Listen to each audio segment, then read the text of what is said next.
Hi guys, my name is Milab Gupta and you are watching me on my YouTube channel English with Milab। दोस्तों आज हम modal verb used to को cover करेंगे। काफी सारे students को doubt है कि used to की प्रॉपर हिंदी क्या होती है, क्योंकि इसको कई तरीके से यूज किया जाता है। कहने को ये सेमी मॉडल भी होता है। अब देखिए यहाँ पर कॉन्सेप्ट को समझना है। सबसे पहले आप स्क्रीन पे दो सेंटेंसेस देखिए। आपने सेंटेंस को देखा, अब आप मुझे बताइए कि पहले सेंटेंस में और दूसरे सेंटेंस में एक्चुअली डिफरेंस क्या है। अगर दोनों की हिंदी बनाई जाए तो क्या हिंदी बनेगी दोनों की। पहला सेंटेंस है I used to drink wine, क्या हिंदी होगी इसकी। और इस सेंटेंस को देखिए I am used to drinking wine. इन दोनों सेंटेंस की हिंदी बिल्कुल डिफरेंट है और यकीन मानना इनके मायने भी अलग है। तो आज की इस वीडियो में हम यही सीखेंगे कि किस तरह से इन दोनों सेंटेंसेस को अलग अलग फॉर्मेशन में बनाया जा सकता है, और साथ ही ये भी देखेंगे कि इनको हिंदी में किस तरह से पढ़ा जाता है। तो सबसे पहले आपको फोकस करना है। मैंने यहां पर भी कॉन्सेप्ट लिखा है और यहां भी कॉन्सेप्ट लिखा है। सबसे पहले आप समझेंगे इनके रूल को। देखिए एक रूल कहता है आप लगाएंगे सब्जेक्ट, सब्जेक्ट के साथ आपको लगाना है यूज्ड टू। आप यूज्ड टू का यूज करेंगे डायरेक्ट सब्जेक्ट के बाद। उसके बाद वर्ब की फर्स्ट फॉर्म, क्रिया की फर्स्ट फॉर्म। क्रिया क्या होती है, जैसे चलना, उठना, भागना, दौड़ना। तो इसी तरह से हमारा होता है ना walk, play, drink, laugh, write, eat, sit, right. ये जो वर्ड्स होते हैं, ये जो वर्ब्स होती हैं, ये वर्ब की फर्स्ट फॉर्म आपको यहां पर लगानी होती है। उसके बाद आपका ऑब्जेक्टिव पार्ट आता है। यहां पर कुछ सेंटेंसेस हैं, अभी हम इसे करके देखेंगे और ये भी बताऊंगा कि कैसे किसी सेंटेंस को आप पहचान सकते हो कि इस सेंटेंस के अंदर हम यूज्ड टू का यूज करेंगे। एक कॉन्सेप्ट वहां भी है। अब यहां का कॉन्सेप्ट क्या कहता है, यहां का कॉन्सेप्ट कहता है कि आपको क्या करना है, सब्जेक्ट के बाद is am are, was were, will be, has been, have been या फिर हैड बीन का यूज करना होता है। उसके बाद आप यूज्ड टू का यूज करते हैं। फिर कॉन्सेप्ट दो भागों में डिवाइड होता है। या तो यूज्ड टू के बाद आप सिर्फ ऑब्जेक्ट लगाएंगे और सेंटेंस खत्म हो जाएगा, या फिर यूज्ड टू के बाद आप वर्ब की फोर्थ फॉर्म लगाएंगे। वर्ब की फोर्थ फॉर्म का मतलब है सब्जेक्ट के द्वारा जिस काम को करने की बात होगी वो काम, करने वाला काम, उसमें आईएनजी फॉर्म लगेगी। उसके बाद आपका ऑब्जेक्ट आएगा।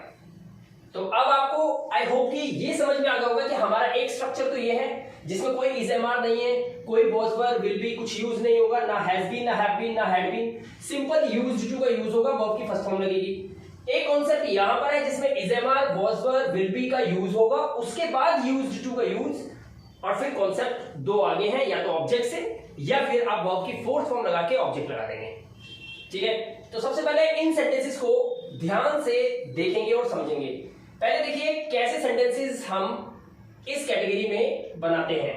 अगर किसी सेंटेंस के लास्ट में आता है करता था, सब्जेक्ट के द्वारा किसी काम को किया जाता था पास्ट में, जैसे मैं बोलूं कि वह बहुत पढ़ता था, तो पढ़ना एक क्रिया है और क्रिया के साथ आया था और फिर आया था, पढ़ता था। ऐसे ही एक सेंटेंस है मेरे पापा दारू पिया करते थे। अब पापा के द्वारा क्या काम किया जाता था, दारू पीने का, तो पीने के काम को किया करते थे, ये आ गया। सेम सेंटेंस एक नीचे है, जूली मुझसे बातें किया करती थी। जूली के द्वारा क्या काम किया जाता था, बात करने का काम, और बात करने के काम को करती थी। इस तरह के सेंटेंसेस जिसके लास्ट में ता, ती, ते और था, थी, थे आता है, वो सेंटेंसेस हम यूज्ड टू से आराम से बना सकते हैं। एग्जांपल देखिए, वह बहुत पढ़ता था, कैसे बनाएंगे, ही, सिंपल सा आप लगाइए used to, he used to study, आपने लगाया पढ़ते थे के लिए।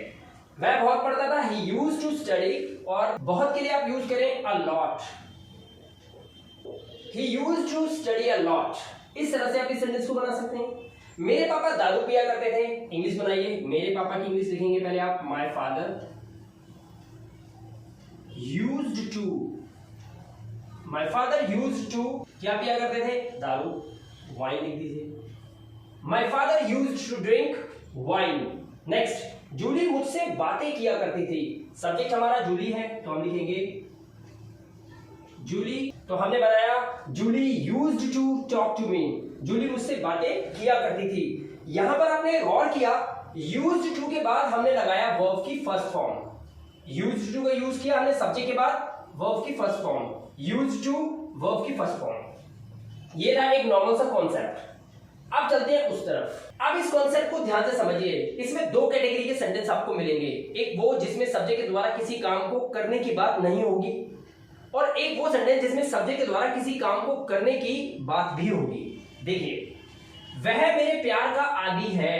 अगर मैं आपसे बोलूं कि वह मेरे प्यार का आदी है, जैसे बोलते हैं ना तुझे तो मेरी लत लग गई, ये वही सेंटेंस है, उसी सेंस में बोला जाता है, वह मेरे प्यार का आदी है। अब इस सेंटेंस के अंदर जो वह है, इसके द्वारा किसी काम को करने की बात नहीं हो रही है, सिर्फ इतना बताया गया है वह आदी है मेरे प्यार का। तो इस सेंटेंस को जब हम बनाएंगे तो हमारा स्ट्रक्चर रहेगा, वह के लिए हम सब्जेक्ट के लिए क्या लगाएंगे, ही का यूज करेंगे, हम हमारा सब्जेक्ट हो गया। उसके बाद हम क्या लगाएंगे, क्योंकि है लगा हुआ है इसलिए हम इज एम आर का यूज करेंगे। ही के साथ हम जनरली क्या यूज करते हैं, इज का यूज करते हैं, ही इज। उसके बाद हम अपना मॉडल वर्ब लगाएंगे स्ट्रक्चर, यानी कि used to, he is used to. अब देखिए यहां पर यूज्ड टू के बाद कॉन्सेप्ट दो होते हैं। पहला, या तो नॉर्मल ऑब्जेक्ट लगेगा सेंटेंस ओवर, या फिर वर्ब की फोर्थ फॉर्म लगेगी। क्या ही के द्वारा किसी काम को किए जाने की बात हो रही है, आप ये बताइए। नहीं हो रही है तो कोई बात नहीं, ही इज यूज्ड टू, और यहां पे लिखिए माय अफेक्शन लिख दीजिए आप, या फिर माय लव लिख सकते हैं।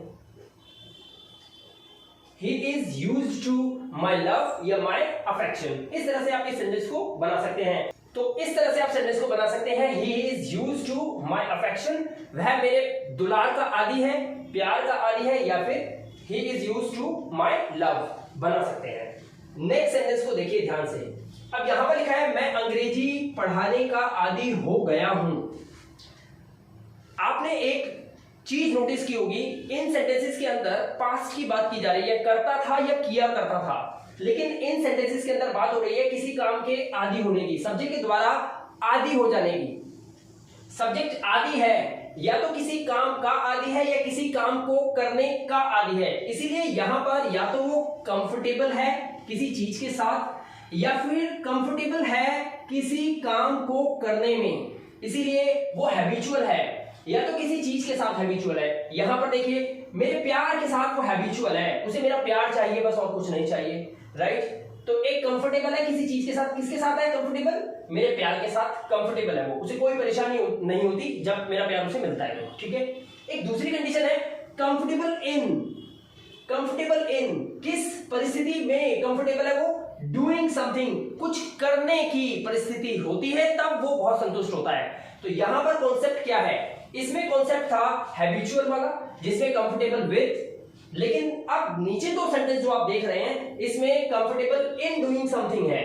अब देखिए कैसे, मैं जो हूं मैं क्या करने का आदी हो गया हूं, अंग्रेजी पढ़ाने का, अंग्रेजी पढ़ाने के काम को करने का आदी हो गया हूं।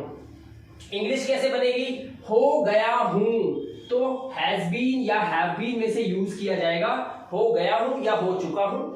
हैड बीन का यूज हम तब करते हैं हो गया था या हो चुका था के सेंस में, ठीक है। अब देखिए यहां पर मैं अंग्रेजी पढ़ाने का आदी हो गया हूं, तो बोलेंगे आई हैव बीन, आई के साथ हम हैव बीन का यूज करते हैं, I have been used to, यहां तक हम पहुंच चुके हैं, I have been used to.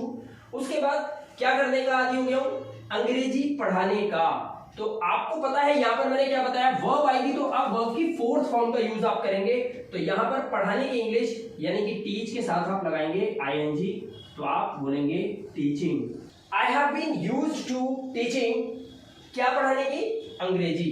I have been used to teaching English. इस तरह से आप इस सेंटेंस को बना सकते हैं। नेक्स्ट सेंटेंस देखिए, वह पड़ोसियों से बात करने की आदी हो गई थी। अब यहां पे लिखा है हो गई थी या हो चुकी थी, किसी काम को करने की आदी हो गई थी, किसी काम को करने की आदी हो चुकी थी, क्या यूज करेंगे, हैड बीन, चुकी थी या हो गई थी, वह शी का यूज करेंगे।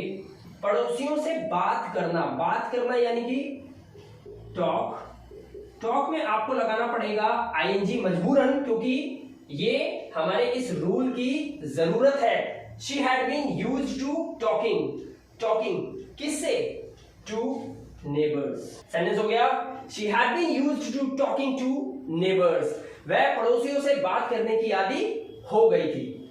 हमने हैड बीन का यूज करा हो गई थी के सेंस में, हो गया हूं के सेंस में हमने हैव बीन का यूज करा, right. In the same way हमने यहां पर यूज करा आदि है के सेंस में इज का। मैं आपसे एक सवाल पूछता हूं, अगर होता वह मेरे प्यार का आदि था तो हम क्या लगाते हैं? जनरली आप बिल्कुल सही सोच रहे हैं, he was used to my affection। वह मेरे प्यार का आदि होगा तो क्या बोलते? हम बोलते he will be used to my love। वह मेरे प्यार का आदि होगा। इस सेंस में हम इन सेंटेंसेस को बड़े आराम से बना सकते हैं। आई होप कि इस वीडियो में यूज टू के सिंपल रूल आपको पता चल गए होंगे। करता था या किया करता था के सेंस में हमें कैसे रूल यूज करना है, और दूसरी तरफ हमने सीखा कि अगर हमारा कॉन्सेप्ट है किसी काम को करने का आदी होना, सब्जेक्ट किसी काम का या तो आदी है या उस काम को करने का आदी है, दोनों ही सेंस में हम वर्ब में आईएनजी लगा के यहां बना देंगे। और अगर हम नॉर्मल बोल रहे हैं आदि है किसी काम का, तो हम बिना वर्ब का सेंटेंस है तो हम इस लगाएंगे या was were according to the subject या उसका टेंस हम सेंटेंस बना सकते हैं। तो देखा आपने यूज टू का कितना सिंपल तरीके से हमने इस वीडियो के अंदर यूज करना सीख लिया। अगर आपको वीडियो पसंद आया हो तो वीडियो को एक लाइक जरूर दीजिएगा, और चैनल पे पहली बार आए हो या बार बार आते रहते हैं लेकिन अभी तक हमारे चैनल को सब्सक्राइब नहीं किया है तो तुरंत सब्सक्राइब कर लीजिए। मैं मिलाप गुप्ता आपसे नेक्स्ट वीडियो में मिलूंगा जिसमें मैं यूज्ड टू के बाकी के सभी यूजेस, उनके नेगेटिव यूजेस, उनके इंटरोगेटिव यूजेस, सभी यूजेस को आपको करके दिखाऊंगा विद एग्जांपल। मिलूंगा नेक्स्ट वीडियो में। Till then good bye.